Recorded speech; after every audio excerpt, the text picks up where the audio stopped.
Thanks for logging on for this week's edition of the Preview Show, delivered by FedEx Racing. I'm Mark Fine, joined as always by Marty Snyder. Marty, good to see you, my friend. Mark's good to see you this week. Week number 2, ready to get it going out west. Yeah, we are heading to Phoenix. Let's first of all talk about the track and what folks should expect out of Phoenix.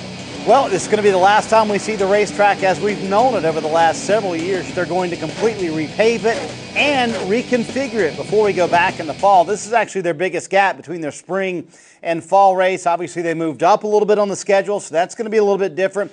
But it's a racetrack that's a compromise racetrack. You can't get it right on both ends of the racetrack. Flat racetrack. And I love pit road here at Phoenix. Got a little kink in it at the very end of pit road, so there are some very good pit stalls, and there are some very bad pit stalls at Phoenix. You want to avoid those very bad ones if you can, and that all, of course, happens in qualifying on Saturday this week. Schedule a little bit different this week also, Mark. Yeah, and qualifying very important in this race. Before we go any further, we want to hear from a driver. Here's what Ryan Newman had to say about racing at Phoenix.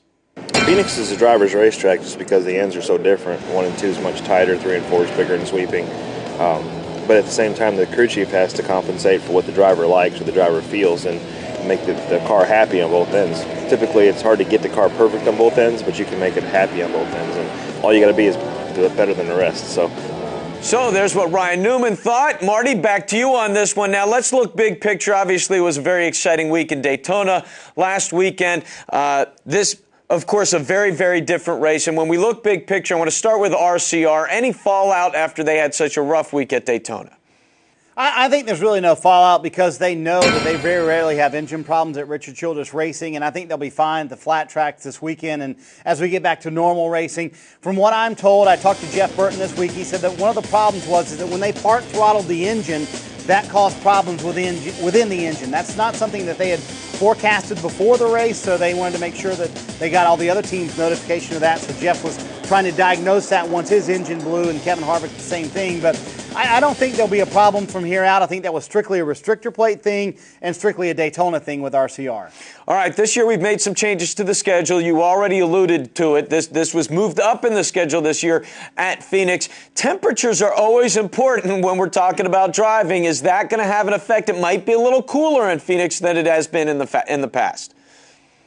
It's going to be a little bit cooler, but not much. I don't think it'll have a big factor in the race on Sunday. The one thing that's going to be different this weekend is we have 2 practices on Friday and then a long break until qualifying on Saturday. I think that'll be very interesting to see how that plays out and if that affects anyone. And we'll go to the new qualifying format as well. So you got to be thinking about that on Friday. Do you want to run a fast lap Friday and then qualify later on Saturday? So that's going to be interesting to see how all of that plays out. And the other interesting thing is how the angle of the sun will change. A lot of drivers that I talked to this week said they're wondering that because in the past, when we've gone down into turn 1 at Phoenix, it has been right in their face. Right. I'm wondering if that might be a little bit different, but I don't think it'll be a real big factor on Sunday. So what are the keys to victory for the guys this week going to this track? I think number 1 is going to be track position. And I think the interesting thing to that is we really have not seen the effects of the new fuel can yet.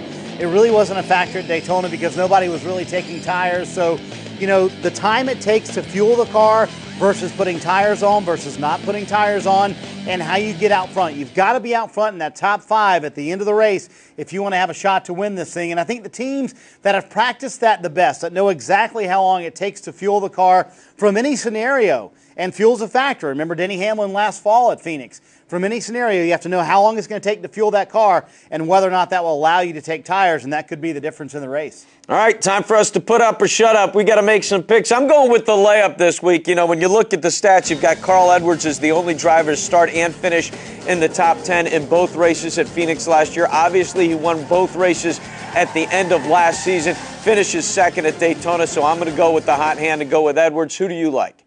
I'm going to go with the guy who actually had the best car at Phoenix last fall, and that's Denny Hamlin. They really need to exercise those demons and get them out. They need to be gone. And I think Denny Hamlin's gonna come and run very well at Phoenix.